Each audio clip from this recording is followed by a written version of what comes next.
నమస్తే everyone, welcome to tuts and updates. Guys, previous వీడియోలో CUET PG 2025 counselling process గురించి డీటెయిల్గా డిస్కస్ చేసాం. అయితే ఆ వీడియో కింద కామెంట్ సెక్షన్లో కొంతమంది స్టూడెంట్స్ కొన్ని క్వశ్చన్స్ అయితే అడిగారు. ఆల్మోస్ట్ అన్ని క్వశ్చన్స్కి కూడా నేను అక్కడే రిప్లై ఇచ్చాను. బట్ స్టిల్ కొన్ని క్వశ్చన్స్ ఏంటంటే మల్టిపుల్ స్టూడెంట్స్ అనేది రిపీటెడ్గా అడుగుతున్నారు. సో అందుకనే I thought why don't I make video on this. So ఈ వీడియోలో most commonly and frequently asked questions ఏవైతే ఉన్నాయో వాటికి సంబంధించి ఈ వీడియోలో ఆన్సర్ అనేది చేస్తాను. సో ఇందులో ఫస్ట్ క్వశ్చన్ కానీ తీసుకున్నట్టయితే కొంతమంది స్టూడెంట్స్కి ఉన్న డౌట్ ఏంటి అంటే, మేము ప్రజెంట్ ఫైనల్ సెమిస్టర్లో ఉన్నాం లేదా ఫైనల్ సెమిస్టర్ కంప్లీట్ అయింది, బట్ ఇంకా రిజల్ట్ అనేది అనౌన్స్ అవ్వలేదు. సో మేము కౌన్సిలింగ్ ప్రాసెస్లో పార్టిసిపేట్ చేయొచ్చా అని అయితే అడుగుతున్నారు. యాక్చువల్లీ మీరు కానీ గమనించినట్టయితే మోస్ట్ ఆఫ్ ద యూనివర్సిటీస్ అనేది ఇంకా కౌన్సిలింగ్ ప్రాసెస్ అనేది స్టార్ట్ చేయలేదు.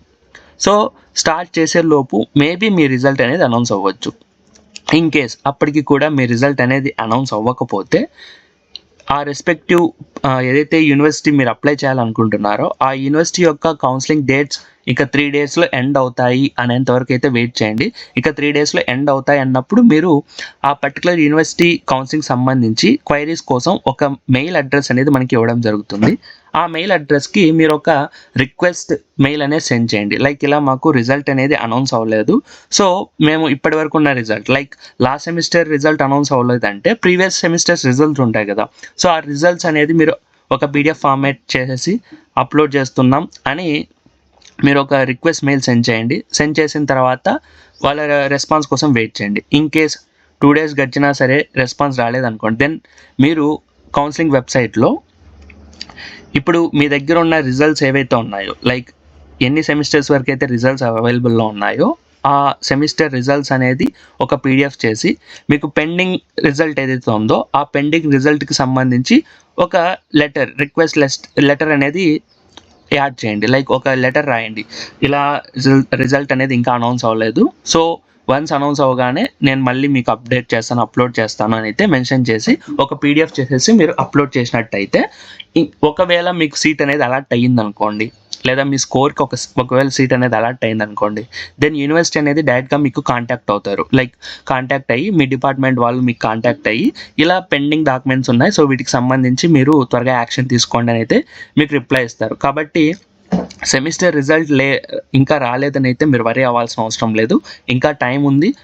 ఆ టైంలోపు జస్ట్ మీకు ఆన్లైన్ రిజల్ట్ వస్తుంది కదా, సో ఆన్లైన్ రిజల్ట్ ప్రింట్ ఉన్నా సరిపోతుంది, మనకేం ఫైనల్ మార్క్ షీట్ అనేది అవసరం లేదు. కాబట్టి రిజల్ట్ ఇంకా అనౌన్స్ అవ్వకపోయినా వరీ అవ్వాల్సిన అవసరం లేదు. ఇలా మనం రిక్వెస్ట్ చేసైనా సరే ఆ రిజల్ట్ సబ్మిషన్ ఏదైతే ఉందో అది లేట్గా మనం సబ్మిట్ చేయవచ్చు. అండ్ నెక్స్ట్ కామన్ క్వశ్చన్స్, ఇంకా చాలామంది అడుగుతుంది ఏంటి అంటే, ఇలా స్కోర్ మెన్షన్ చేస్తున్నారు.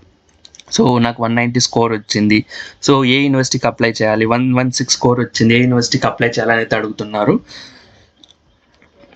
యాక్చువల్లీ ఈ క్వశ్చన్ కూడా నేను ప్రీవియస్ వీడియోలోనే ఆన్సర్ చేశాను. లైక్ 10% స్కోర్ వచ్చినా సరే సీట్ అలాట్ అయ్యే ఛాన్సెస్ అయితే ఉంటాయి. కాబట్టి కాన్ఫిడెంట్గా సీట్ అలాట్ అవుతుంది అన్న హోప్తో మీకు నచ్చిన యూనివర్సిటీస్కి అప్లై చేయండి అని అయితే చెప్పాను. అయితే కొంతమంది స్టూడెంట్స్కి ఉన్న డౌట్ ఏంటి అంటే, మనకి 190+ యూనివర్సిటీస్ ఉన్నాయి కదా, సో వాటికి అప్లై చేసినప్పుడు మనకి కౌన్సిలింగ్ మనీ వేస్ట్ కదా అని అయితే అడుగుతున్నారు. నేను అందుకే ప్రీవియస్ వీడియోలో చెప్పా, ఫస్ట్ మీరు డిసైడ్ అవ్వాల్సింది ఏంటి అంటే మీకు ఏ యూనివర్సిటీలో సీట్ కావాలనుకుంటున్నారు. జస్ట్ మీరు ఒక యూనివర్సిటీకి అయితే ఫిక్స్ అవ్వకండి. ఒక 5 to 10 యూనివర్సిటీస్ అనేది మినిమం టు మ్యాక్సిమం మీరు ఫిక్స్ అవ్వడానికి ట్రై చేయండి. Minimum 5 universities, maximum 10 universities. ఈ 5 to 10 యూనివర్సిటీస్ ఏవైతే ఉన్నాయో వీటికి సంబంధించి కౌన్సిలింగ్ ప్రాసెస్లో మీరు పార్టిసిపేట్ చేయండి. సో మనీ వేస్ట్ అవుతుంది అంటే, ఆఫ్ కోర్స్ మనకి కౌన్సిలింగ్ ఫీజు ఏవైతే ఉంటాయో అవి వేస్ట్ అవుతాయి. కాకపోతే కొన్ని గవర్నమెంట్ సెంట్రల్ యూనివర్సిటీస్ ఏంటి అంటే ఎలాంటి ఫీ లేకుండానే మనకి కౌన్సిలింగ్ ప్రాసెస్ అనేది అలో చేస్తాయి. సో అలాంటి సిచ్యువేషన్స్లో మనకి అక్కడ మనీ అనేది పే చేయాల్సిన అవసరం లేదు. బట్ కొన్ని యూనివర్సిటీస్ ఏంటి అంటే కౌన్సిలింగ్ రిజిస్ట్రేషన్ ఫీజు అనేది తీసుకోవడం జరుగుతుంది. ఎనీవే మీరు 5 to 10 యూనివర్సిటీస్ అనేది ఫిక్స్ అవ్వండి. ఆ 5 to 10 యూనివర్సిటీస్కి అప్లై చేయడానికి అయితే ట్రై చేయండి. సో మ్యాక్సిమం అందరూ కూడా central universities like government funded central universities కోసమే ట్రై చేస్తూ ఉంటారు. సో వాటికి సంబంధించి నేను ప్రీవియస్ వీడియోలో మెన్షన్ చేసినట్టు ఇలా ఒక డాక్యుమెంట్ అనేది ప్రిపేర్ చేశాను. సో ఇందులో మీకు కావాల్సిన లైక్ ఏవైతే సెంట్రల్ యూనివర్సిటీస్ ఉన్నాయో వాటికి సంబంధించి లింక్స్ అయితే ప్రొవైడ్ చేయడం జరిగింది. ఇంకా నాకు ఏవైనా లైక్ స్టేట్ ఫండెడ్ యూనివర్సిటీస్ కానీ ఇంకా తెలిసినట్టయితే వాటికి సంబంధించి రిజిస్ట్రేషన్ లింక్స్ కూడా నేను ఇక్కడ అప్డేట్ చేయడానికి ట్రై చేస్తాను.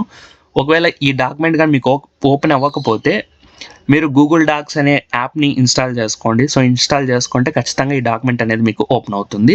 సో ఇందులో మీకు రిజిస్ట్రేషన్ లింక్స్ ఉంటాయి. ప్రజెంట్ నేను ఈ వీడియో చేస్తున్న టైంకి ఇంకా ఏ యూనివర్సిటీ కూడా రిజిస్ట్రేషన్స్ అనేది స్టార్ట్ చేయలేదు. సో వెయిట్ చేయండి. ఏదైనా అప్డేట్ ఉంటే నేను కన్ఫామ్గా ఇన్స్టాగ్రామ్లో మీకు ఇంటిమేట్ చేస్తాను.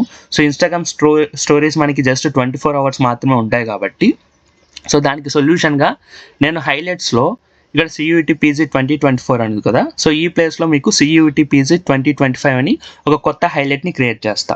సో అందులో ఏంటి అంటే నేను ఏవైతే స్టోరీస్ని పోస్ట్ చేస్తానో సో వాటిని నేను హైలైట్స్కి యాడ్ చేస్తాను. సో దట్ ఈవెన్ 24 hours తర్వాత కూడా మనకి ఆ పర్టికులర్ పోస్ట్లు ఏవైతే ఉంటాయో, సో ఆ పర్టికులర్ స్టోరీస్ ఏవైతే ఉంటాయో అవి మీరు ఇక్కడ నుంచి యాక్సెస్ చేయొచ్చు. సో ఇక్కడ ఎలాంటి అప్డేట్ ఉన్నా సరే నేను ఇక్కడ మెన్షన్ చేస్తూ ఉంటా కాబట్టి తప్పకుండా ఈ స్టోరీస్ అనేది రెగ్యులర్గా ఫాలో అవుతూ ఉండండి. సో దట్ ఏదైనా అప్డేట్ ఉంటే మీకు అక్కడ ఇంటిమేట్ చేయడం జరుగుతుంది. సో స్కోర్కి సంబంధించి 190, 116 ఇలా స్కోర్ మెన్షన్ చేసి చాలామంది అడుగుతున్నారు. ఫర్ సపోజ్ ఒక ABC అనే ఒక యూనివర్సిటీ ఉందనుకుందాం. సో ABC అనే యూనివర్సిటీలో XYZ అనే ఒక కోర్స్కి 40 సీట్స్ అవైలబుల్లో ఉన్నాయనుకుందాం. ఈ 40 సీట్స్ని వాళ్ళు ఎలా కేటగిరైజ్ చేస్తారంటే కేటగిరీ వైజ్, లైక్ OBC కేటగిరీకి ఎన్ని సీట్స్, జనరల్ కేటగిరీకి ఎన్ని సీట్స్ అండ్ రిజర్వ్డ్ కేటగిరీస్ ఎన్ని సీట్స్ అనేది వాళ్ళు డివైడ్ చేయడం జరుగుతుంది. సో ఇలా డివైడ్ చేసిన తర్వాత ఒక 100 స్టూడెంట్స్ అప్లై చేశారనుకుందాం.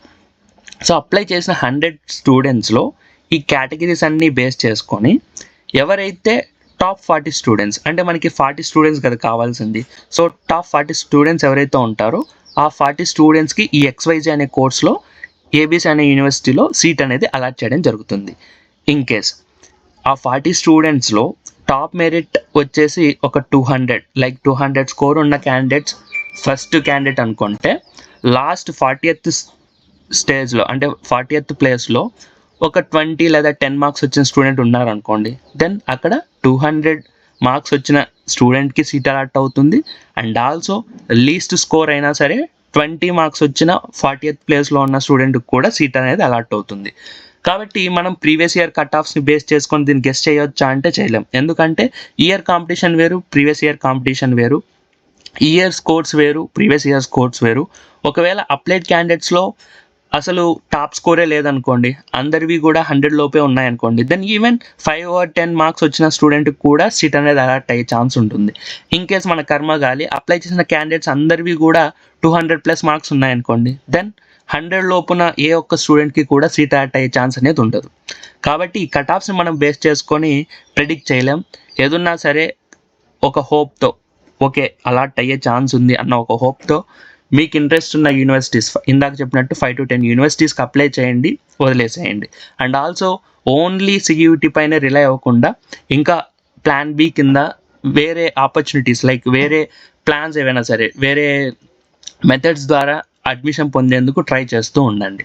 సో ఇది లైక్ ఎవరైతే స్కోర్ మెన్షన్ చేసి నాకు సీట్ వస్తుందా రాదా అని అడుగుతున్న వాళ్ళకి సంబంధించి ఆన్సర్. అండ్ ఆల్సో కొంతమంది ఏ యూనివర్సిటీ బాగుంటుందని అయితే అడుగుతున్నారు. గైస్, సెంట్రల్ యూనివర్సిటీకి సంబంధించి గవర్నమెంట్ లిస్ట్ ఏదనేది ఇక్కడ మెన్షన్ చేశా.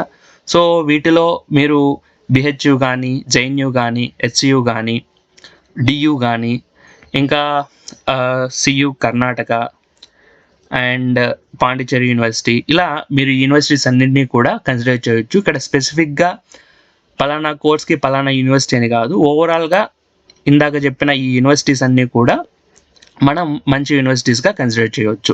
అండ్ ఆల్సో కొన్ని యూనివర్సిటీస్ కింద మళ్ళీ అఫిలియేటెడ్ కాలేజెస్ ఉంటాయి. లైక్ DU కౌన్సిలింగ్ అని తీసుకున్నట్టయితే మనం DU కౌన్సిలింగ్ ప్రాసెస్లో పార్టిసిపేట్ చేస్తున్నప్పుడు అఫిలియేటెడ్ కాలేజెస్ని ప్రియారిటీ వైజ్ మనం సెలెక్ట్ చేసుకోవాల్సి ఉంటుంది. సో అలాంటి కేసెస్లో మీరు ఏ కాలేజ్ మంచిది అనేది తెలుసుకోవాలంటే you have to do some proper research. So proper research చేసినట్టయితే మీకు మంచి కాలేజెస్ ఏంటి అనేది తెలుస్తుంది. ఓకే, ఇంకా నెక్స్ట్ క్వశ్చన్ చూసుకున్నట్టయితే SU అడ్మిషన్స్ ఎప్పుడు స్టార్ట్ అవుతాయని అడుగుతున్నారు. సో ఇందాక చెప్పినట్టు ప్రజెంట్ అయితే ఇంకా స్టార్ట్ అవ్వలేదు. ఒకవేళ స్టార్ట్ అయినట్టు నాకు తెలిసిందంటే కన్ఫామ్గా మీకు స్టోరీస్ ద్వారా ఇంటిమేట్ చేస్తా. Central university of Hyderabad link already link sheet ఉంది కదా, సో అందులో చెక్ చేస్తే మీకు లింక్స్ అనేది కనిపిస్తాయి. ఈ క్వశ్చన్ కూడా ఆల్రెడీ ఆన్సర్ చేశా, లైక్ సెమిస్టర్ మార్క్స్ ఇంకా రాలేదనేది. సీట్ రాకపోతే మనీ పోయినట్టేగా.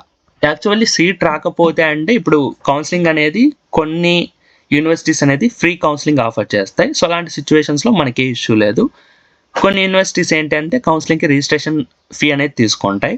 సో ఆ కౌన్సిలింగ్ ప్రాసెస్లో మనం పార్టిసిపేట్ చేసిన తర్వాత ఇంకే సీట్ అలాట్ అవ్వలేదు అనుకోండి, దెన్ మనం పే చేసిన కౌన్సిలింగ్ రిజిస్ట్రేషన్ ఫీ అనేది వేస్ట్.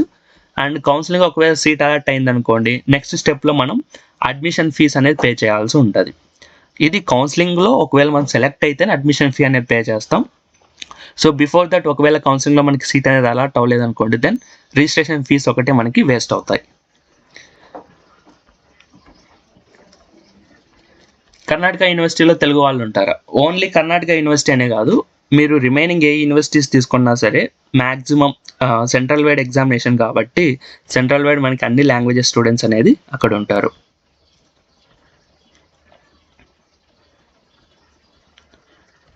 ఇక్కడ ఇంకొక క్వశ్చన్ సేమ్ ఇందాక ఆన్సర్ చేసినట్టే. సో అన్నిటికీ అప్లై చేస్తే మనకి ఏ యూనివర్సిటీలో వస్తుందో తెలియదు కదా అని అయితే అంటున్నారు. సో అందుకే ప్రీవియస్ వీడియోలో క్లియర్గా చెప్పా, అన్ని యూనివర్సిటీస్కి అప్లై చేయండి. అప్లై చేసిన ప్రతి యూనివర్సిటీ యొక్క వెబ్సైట్ అనేది చెక్ చేస్తూ ఉండండి. మనం కట్ ఆఫ్ బేస్ చేసుకొని కానీ లేదా మార్క్స్ని బేస్ చేసుకొని కానీ గెస్ చేయలేం, ప్రెడిక్ట్ చేసి చెప్పలేం. కాబట్టి ఉన్న ఒకే ఒక ఆప్షన్ ఏంటి అంటే హోప్తో అప్లై చేయడం. అలా అని ఎక్కువ యూనివర్సిటీస్ ఏం అప్లై చేయకండి. Minimum 5 maximum 10. సో ఈ రేంజ్లో తప్పకుండా అప్లై చేయండి. ఓన్లీ 1 యూనివర్సిటీకి అప్లై చేసి నాకు సీట్ రాలేదంటే అవ్వదు కదా. సో మినిమం 5 to 10 యూనివర్సిటీస్కి ట్రై చేయండి. ఏదో ఒక యూనివర్సిటీలో కన్ఫామ్గా సీట్ అలాట్ అయ్యే ఛాన్సెస్ అయితే ఉంటాయి.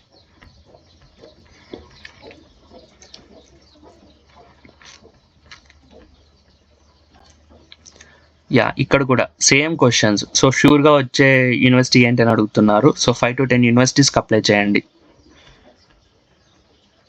ఓకే, రిపీటెడ్ క్వశ్చన్స్ నేను స్కిప్ చేస్తా ఉన్నా. క్వాలిఫై మార్క్స్ ఎన్ని బ్రదర్? సో ప్రీవియస్ వీడియోలో డిస్కస్ చేసా.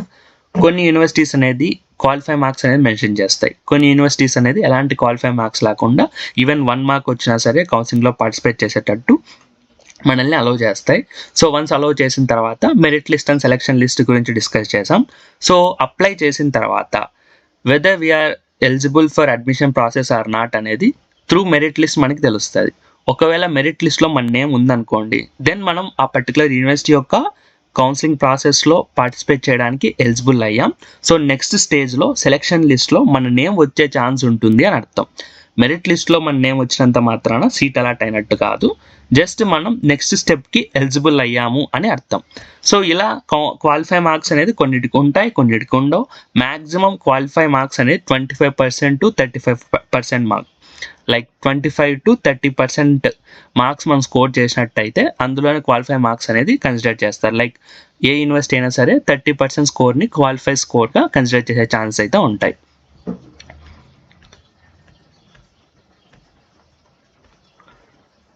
Okay, next how much fees we have to pay? So actually ఫీజ్కి సంబంధించి కూడా కొంతమంది డౌట్స్ ఉన్నాయి. Like once we get in to CUET CUs, so ఎంత ఫీజ్ మనం పే చేయాలి అని. సో గవర్నమెంట్ సెంట్రల్ యూనివర్సిటీస్ అయితే మ్యాక్సిమం 10K లోపే ఉంటాయి సెమిస్టర్ ఫీజ్. సో వీటికి సంబంధించి మీకు క్లియర్ ఐడియా రావాలి అంటే you have to check university fee structures. So అది ఎలా ఫైండ్ అవుట్ చేయాలి అనే దానికి సంబంధించి ఆల్రెడీ నేను ఒక వీడియో పోస్ట్ చేశాను. సో ఆ వీడియో లింక్ డిస్క్రిప్షన్లో ఇస్తాను, ఒకసారి చెక్ చేయండి.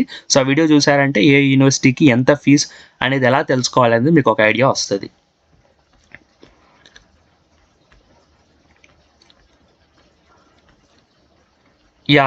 Bro link in the description is not working. కొంతమందికి నేను డిస్క్రిప్షన్లో ఇచ్చిన యూనివర్సిటీస్ లింక్స్ అనేది వర్క్ అవ్వట్లేదు. ఎందుకంటే ఇది నేను గూగుల్ డాక్లో క్రియేట్ చేశాను. సో ఇన్ కేస్ మీ మొబైల్లో గూగుల్ డాక్స్ అప్లికేషన్ కూడా లేకపోయినట్టయితే ఒకసారి ఇన్స్టాల్ చేసుకోండి. ఇన్స్టాల్ చేసినారంటే డెఫినెట్గా మీకు ఈ డాక్యుమెంట్ అనేది ఓపెన్ అవుతుంది.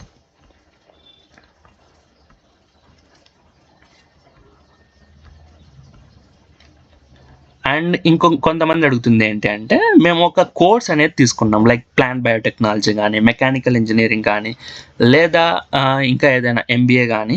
సో మాకు కోర్స్ తెలుసు, బట్ ఏ యూనివర్సిటీ ఆ పర్టికులర్ కోర్స్ని ఆఫర్ చేస్తుంది అనేది మాకు ఐడియా లేదు, అది ఎలా తెలుసుకోవాలని అయితే అడుగుతున్నారు. సో దీనికి సింపుల్ వే ఉంది. You don't need to check every university profile. So simple way ఏంటి అంటే అఫీషియల్ వెబ్సైట్కి వెళ్ళండి.